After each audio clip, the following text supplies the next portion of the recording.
اعوذ باللہ من الشیطان الرجیم بسم اللہ الرحمن الرحیم۔ برسوں بعد اچانک میں نے فرحانہ کو دیکھا تو پہچان نہ سکی۔ ایک خستہ حال، پریشان اور عمر رسیدہ عورت میرے دروازے پر کھڑی تھی۔ چہرے سے صاف ظاہر تھا کہ دکھوں کی بھٹی میں جل کر وقت سے پہلے اس کے روپ کا سونا راکھ ہو گیا ہے۔ وقت بھی کیا ظالم چیز ہے، یہ کسی سے رعایت نہیں کرتا۔ جو اس کے ساتھ سنبھل کر چلے ان سے بھی، اور جو ان سے غفلت برتے ان سے بھی آنکھیں پھیر لیتا ہے۔ مجھ کو سوچ میں ڈوبا دیکھ کر وہ بولی، وجیہا کیا تم نے مجھ کو نہیں پہچانا؟ میں ہوں تمہاری سہیلی فرحانہ۔ ارے ہاں، پہچان لیا۔ دراصل وقت بھی تو بہت گزر گیا ہے جب تم پڑوس میں رہتی تھی۔ تمہاری صورت، وضع، رنگ روپ کچھ اور تھا، مگر اب کتنی بدل گئی ہو۔ وقت سے پہلے بڑھاپا اوڑھ لیا ہے۔ اندر آ جاؤ، باہر کیوں کھڑی ہو؟ وہ جھجکتے قدموں سے اندر آ گئی۔ میں اسے اپنے کمرے میں لے گئی۔ تم ایسی گئی کہ پھر کبھی خبر ہی نہ لہی۔ 25 برس بعد کیسے ادھر کا خیال آ گیا؟ مت پوچھو، وہ ٹنڈی آ بھار کر بولی۔ 2-4 بار فون کیا تو تمہارے شوہر نے اٹھایا اور کھائی سے جواب دے کر رکھ دیا۔ بس اس کے بعد میں نے تم کو فون نہیں کیا۔ کدھر ہیں رحمان بھائی؟ گھر پر ہیں کیا؟ ارے نہیں، وہ 2-3 روز کے لیے لاہور گئے ہیں۔ تم آرام سے بیٹھو، تم کو کوئی ڈسٹرب نہ کرے گا۔ فرحانہ نے سکھ کا سانس لیا۔ میں نے اسے کھانا وغیرہ کھلایا اور کہنے لگی، جو مجھ پہ بیتی وہ ایک صفحے کا قصہ نہیں بلکہ پوری کتاب ہے۔ قصہ مختصر کہ آج کل در بدر ہوں، ایک فلاحی ادارے میں صفائی کا کام کرتی ہوں تو 2 وقت کی روٹی مل جاتی ہے۔ آج میڈم سے چھٹی لے کر آئی ہوں۔ در بدر کیوں؟ گھر نہیں ہے تمہارا؟ مقبول بھائی کدھر ہیں؟ اور تمہارا بیٹا؟ وہ تو ماشاءاللہ جوان ہو گیا ہوگا۔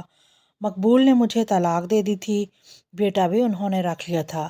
میکے والوں نے منہ موڑ لیا، کسی رشتہ دار نے نہ رکھا تو دوسری شادی کرنا پڑی۔ وہ مرد صحیح اتوار نہ نکلا، ادھر سے بھی طلاق ہو گئی۔ مجبوراً گھر کی چھت کی خاطر تیسری شادی کی، مگر قسمت نے ساتھ نہ دیا، وہ چل بسے۔ تب سے در بدر ہوں۔ ایک دکھ ہو تو بتاؤں؟ فی الحال تو مجھے کچھ رقم درکار ہے۔ کسی سے قرض لیا تھا، وہ تنگ کر رہا ہے۔ بہت سوچا تو آڑے وقت میں تمہارا ہی خیال ذہن میں آیا کہ تم انکار نہ کرو گی، تبھی چلی آئی ہوں۔ اس نے لجا کر کہا تو میں افسردہ ہو گئی۔ میں نے سیف سے 30,000 روپے نکال اسے دے دیے۔ وہ خوش ہو گئی اور دعائیں دینے لگی۔ فرحانہ کے جانے کے بعد کافی دیر تک گم سم بیٹھی رہی۔ سوچ رہی تھی انسان کیا سے کیا ہو جاتا ہے۔ کل جو بن ٹھن کے رہتی تھی، نت نئے فیشن، میک اپ، قیمتی لباس، اور آج فقیرنی جیسی حالت۔ بال کھچڑی جن کو اسے رنگنے کی بھی توفیق نہ تھی۔ میں نے ٹھنڈی آہ بھری اور ذہن 25 برس پہلے کے ماضی میں چلا گیا، جب وہ نئے نئے ہمارے پڑوس میں آئی تھی۔ ہمارے برابر والا گھر خالی تھا۔ اس میں مقبول صاحب اپنی بیوی فرحانہ کے ساتھ کرایہ دار تھے، تو ایک خالی بنگلہ آباد ہو گیا۔ یہ ایک منزلہ چھوٹا سا بنگلہ تھا جو ہماری پرانی محلے دار زبیدہ باجی کا تھا۔ یہ تاجر لوگ تھے، بہت نیک اور ملنسار گھرانہ تھا۔ میری باجی زبیدہ سے اچھی دوستی تھی۔ فرحانہ کو بھی مجھ سے ملانے لائی تھیں کہ یہ ان کی نئی کرایہ دار تھی اور میری ہمدیوار بھی۔ اس کے بعد فرحانہ اکثر میرے گھر آنے لگی۔ میاں کام پہ چلے جاتے، میں بھی اکیلی ہو جاتی۔ وہ آ جاتی تو گپ شپ میں دل بہل جاتا۔ وہ خوش مزاج، ہنسنے ہنسانے والی باتونی خاتون تھی۔ اس طرح ہماری دوستی ہو گئی۔ میری عادت تھی کہ ہر بات فرحانہ سے کہہ دیتی تھی۔ انہی دنوں ایک عجب بات ہوئی کہ میرے گھر کے لینڈ لائن پر رانگ نمبر آنے لگے۔ بہت پریشان ہوئی۔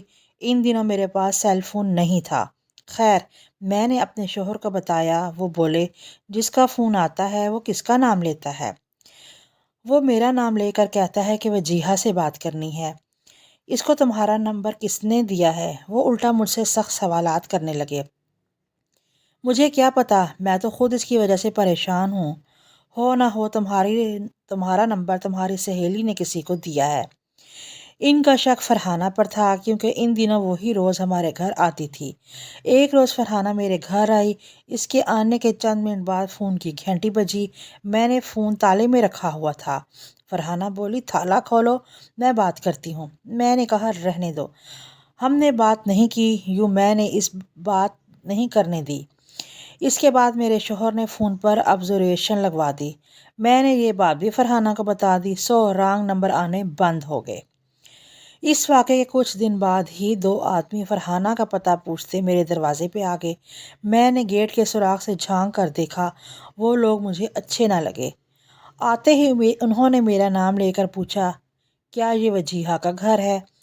میرا تو دل ہی دہک کر رہ گیا، اتنی پریشان ہوئی کہ کیا بتاؤں۔ رحمان گھر آئے تو ان کو بتایا، وہ بولے چاہے وہ فرحانہ کے قریبی رشتہ دار ہی کیوں نہ ہوں، مگر اسے غیر مردوں کو تمہارا نام بتانے کی کیا ضرورت تھی؟ بہتر ہے کہ تم اس عورت سے دوستی چھوڑ دو۔ اس کے آنے کے بعد سے ہمارا گھر رانگ نمبر کا سلسلہ شروع ہو گیا تھا، لہٰذا شوہر کو کیا الزام دیتی چپ ہو گئی۔ پھر اس کے اپنے گھر فون لگ گیا، لیکن کچھ ہی عرصے بعد وہ میرے گھر پریشانی میں آئی اور بتایا کہ مالک مکان نے اس کے کردار کو مشکوک قرار دے کر فون کٹوا دیا ہے۔ اس نے مجھ سے کہا کہ تم مالک مکان سے بات کرو، وہ تمہارے پرانے محلے دار ہیں، ان کو یقین دلاؤ کہ میں ایسی نہیں ہوں، وہ ہمارا ٹیلی فون بحال کر دے۔ اس کے کہنے پر ایک روز میں فرحانہ کو بتائے بغیر ان کے مالک مکان کے گھر چلی گئی۔ زبیدہ باجی کے شوہر سے بات کی، وہ ایک نیک شخص تھے۔ کہنے لگے، جی بہن، آپ اس عورت کی وکالت نہ کریں، آپ اس کے بارے میں کچھ نہیں جانتی۔ جس شخص کو اس نے آپ کا نمبر دے رکھا تھا وہ میرے پاس آیا تھا، اس کے ساتھ اس کی ان بن ہو گئی ہے۔ اس شخص نے اس کے سارے فون ٹیپ کر رکھے تھے، مجھ کو بھی لا کر سنوائے۔ یہ غلط قسم کی اور احسان فراموش عورت ہے۔ اس نے آپ کے سارے خاندان کے بارے میں اس آدمی کو بتایا ہوا ہے۔ اگر آپ کہیں تو اس کی گفتگو جو ٹیپ میں ہے آپ کو سنوا دوں۔ بھائی موسیٰ نے مجھ کو فرحانہ اور اس کے رانگ نمبر والے ٹیلی فون ٹیپ سنوا دیے۔ ان کی باتیں سن کر تو میں سناٹے میں آ گئی۔ فرحانہ نے اپنے آشنے سے بہت غلط قسم کی باتیں کی تھیں۔ چونکہ میں رانگ نمبر والی آواز کو بھی پہچانتی تھی، اسی لیے یقین نہ کرنے کا جواز ہی نہ تھا۔ میں نے یہ بات اپنے شوہر کو بتائی، وہ بہت ناراض ہوئے اور مجھے نصیحت کی کہ اب اسے تعلقات مت بگاڑو ورنہ یہ دشمنی پر اتر آئے گی۔ اس معاملے میں چپ سادھ لو، لیکن اس عورت سے بے رخی اختیار رکھو۔ اب بھی وہ میرے گھر آ کر برجمع ہو جاتی، میں دل سے تو یہ چاہتی تھی کہ وہ اب میرے گھر نہ آیا کرے، مگر مصلحتاً چپ رہتی۔ دعا کرتی کہ اس کے شوہر کا تبادلہ ہو اور ہماری ان لوگوں سے جان چھوٹ جائے۔ میں نے اس کے گھر جانا بالکل چھوڑ دیا، اس کی خاطر مدارت بھی نہ کرتی، چائے کا بھی روکھے منہ سے پوچھتی، لیکن وہ بدستور میرے گھر آتی رہی۔ اب مجھے یاد آیا کہ وہ اکثر کہا کرتی تھی کہ تم مجھ سے دوستی زیادہ دیر نہ نبھا سکو گی۔ دھیرے دھیرے اس کی باتیں میری سمجھ میں آنے لگی تھیں۔ ایک دن کہنے لگی، مجھے اپنے کزن سے ملنا ہے، تم میرے ساتھ چلو۔ میں نے کہا رحمان سے پوچھ لوں پھر تمہارے ساتھ جاؤں گی۔ وہ برا مان گئی، کہنے لگی کہ یہ تمہاری عادت بہت بری ہے، تم دوستی کے لائق نہیں ہو، ہر بات اپنے شوہر کو نہیں بتانی چاہیے۔ میں نے جواب دیا، میں مجبور ہوں۔ محسوس تو وہ بھی کر چکی تھی کہ میں اسے کنی کترانے لگی ہوں، لیکن میرے منہ وہ یوں نہ آتی تھی۔ ایک تو میں اس کے رازوں سے خوب واقف ہو چکی تھی، دوسرا اس کے فون میرے گھر آتے تھے۔ جب وہ بیٹھی ہوتی سماعت کرتی تو میں اسے ریسیور اٹھانا دیتی، لیکن تالے میں ہونے کی وجہ سے وہ اب کسی کو فون نہیں کر سکتی تھی۔ میں نے کہہ دیا تھا کہ تالا میرے شوہر نے لگایا ہے، دوستی کی اصل روح تو ختم ہو چکی تھی، اب تو میں بس تعلق نبھا رہی تھی۔ فرحانہ کے بیٹے کی عمر 5 برس تھی، وہ ان دنوں اسکول جانے لگا تھا۔ اکثر جب وہ گھر پر نہ ہوتی وہ اسکول سے آ جاتا اور سیدھا میرے پاس آتا۔ ننھے بچے پر کس کو ترس نہیں آتا۔ میں اس کا ہاتھ منہ دھلوا کر کھانا کھلاتی اور سلا دیتی۔ میں تو ایسا اس معصوم کے ساتھ ترس کھا کے کرتی تھی، لیکن فرحانہ کی تو عادت ہو گئی، وہ بچے کی فکر سے آزاد ہو گئی۔ صبح اس کا شوہر دفتر چلا جاتا اور رات کو 8 بجے لوٹتا تھا، تب تک ان کا بچہ میرے گھر ہوتا، وہ میرے ساتھ کھانا کھا لیتا اور ماں کا انتظار کرتا۔ اب فرحانہ کھانا پکانے کی فکر سے بھی آزاد ہو گئی۔ شوہر کے جاتے ہی وہ بچے کو اسکول بس پر چڑھاتی اور تیار ہو کر کہیں چلی جاتی۔ مجھ سے اس نے کہہ رکھا تھا کہ وہ کوکنگ کلاس لینے جاتی ہے۔ انسان جتنا بھی جھوٹ بولے آخر ایک نہ ایک دن اس کی چوری پکڑی ہی جاتی ہے۔ ایک روز جبکہ وہ حسب معمول کہیں گئی ہوئی تھی، اس کا شوہر گھر آ گیا۔ گیٹ پہ تالا لگا تھا۔ مقبول بھائی تبھی میرے گھر آئے اور پوچھا، جیا بہن فرحانہ کہاں ہے؟ مجھے گھر سے ضروری فائل اٹھانی ہے، آپ کے ہاں تو نہیں ہے؟ نہیں بھائی، وہ تو کوکنگ کلاس لینے گئی ہے۔ کوکنگ سینٹر کس جگہ ہے بہن؟ فرحانہ مجھے بتا چکی تھی کہ فلاں جگہ ایک ادارہ ہے جو یہ کورس کرواتا ہے، سو میں نے اسی ادارے کا نام بتا دیا۔ مقبول بھائی کو کوئی ضروری کاغذات چاہیے تھے، سو وہ اسی ادارے میں چلے گئے۔ وہاں کے سربراہ نے بتایا کہ اس نام کی کوئی عورت کوکنگ کلاس نہیں لیتی۔ اتفاق ہے کہ اسی دن ان کا بیٹا ناصر بھی اسکول سے وقت مقرر پر نہیں آیا، جبکہ روزانہ وہ اسکول سے بس سے اترتے ہی سیدھا میرے پاس دوڑا چلا آتا۔ جب مقبول بھائی لوٹے تو میں پریشان کھڑی تھی۔ انہوں نے دوبارہ میرے گھر کی گھنٹی بجائی، بولے اس ادارے میں تو محترمہ کا نام درج نہیں ہے۔ میں نے ان سے کہا کہ فرحانہ نے اس ادارے کا بتایا تھا، اب اگر وہ کسی دوسرے ادارے جاتی ہے تو اس بارے میں مجھے معلوم نہیں۔ وہ تو آ ہی جائے گی، لیکن آپ کا بیٹا ابھی تک اسکول سے نہیں آیا، اس کی فکر کیجیے، کافی دیر ہو چکی ہے۔ یہ سنتے ہی مقبول بھائی کے ہاتھوں کے طوطے اڑ گئے۔ فوراً بیٹے کے اسکول کو چل دیے۔ وہاں سے پتہ چلا کہ اسکول کی 4 بسیں بچوں کو لے کر جا چکی تھیں۔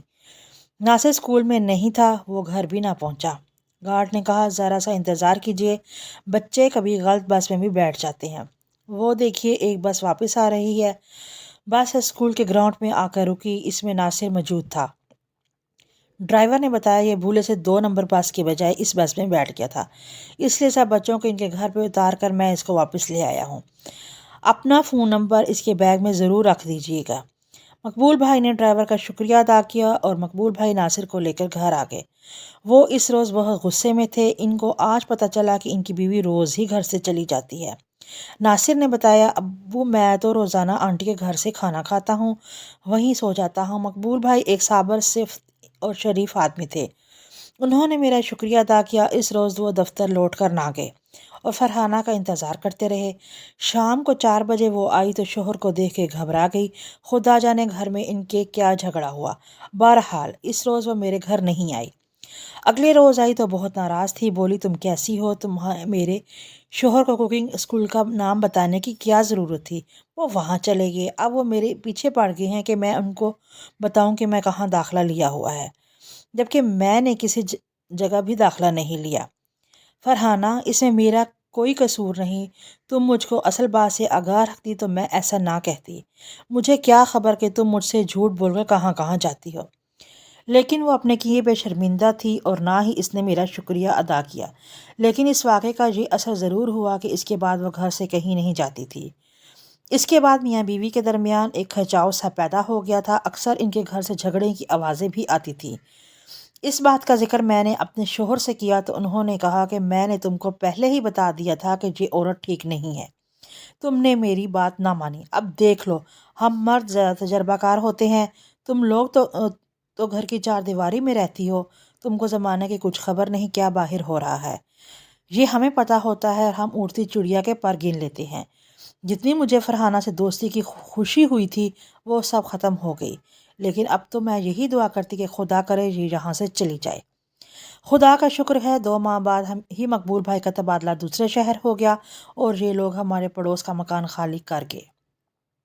ان کے جانے سے مجھے سکون ملا اور جان میں جان آ گئی۔ اکثر محلے والیاں مجھے اشارتاً اس کے ساتھ دوستی رکھنے سے منع کرتی تھیں، لیکن مجھ کو ان کی باتیں سمجھ میں نہیں آتی تھی۔ جب ذاتی تجربہ ہو گیا تبھی آنکھیں کھلی، اور بقول میرے شوہر اگر تم مجھ کو ہر بات بر وقت نہ بتاتی تو میں آج تم کو تمہارے ماں باپ کے گھر بھیج دیتا۔ اور میں سوچتی کہ اگر میں اپنے شوہر کو اعتماد میں نہ لیتی اور وہ تمام حالات کسی اور کی زبانی سنتے تو جانے میرے بارے میں کیا رائے قائم کرتے۔ فرحانہ کی کہانی سے یہ نہ سمجھنا چاہیے کہ ہر عورت دھوکے باز یا بے وفا ہوتی ہے، بلکہ حقیقت یہ ہے کہ عموماً عورت ذات وفا کا پیکر اور قربانی کا مجسمہ ہوتی ہے۔ وہ ساری زندگی اپنے محبوب خاوند اور اولاد کی خوشی کی خاطر اپنے دل کی خوشی اور مفاد کو پس پشت ڈال سکتی ہے۔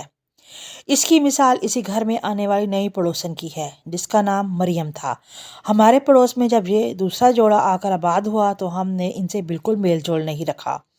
ایک روز مالک مکان کی بیوی آئی اور بولی جیا بہن تم مریم سے نہیں ملی؟ وہ میری بھانجی ہے، یہ بہت اچھے لوگ ہیں۔ تب میں رحمان کی اجازت سے نئی پڑوسن سے ملنے چلی گئی اور پر دیکھ کر حیران رہ گئی کہ مریم کا شوہر مستقل ویل چیئر پر رہتا تھا، جبکہ مریم پڑھی لکھی اور ایک کالج میں لیکچرار تھی۔ وہ بہت خوبصورت، سگھڑ اور اپنے کنبے کی خود کفیل تھی۔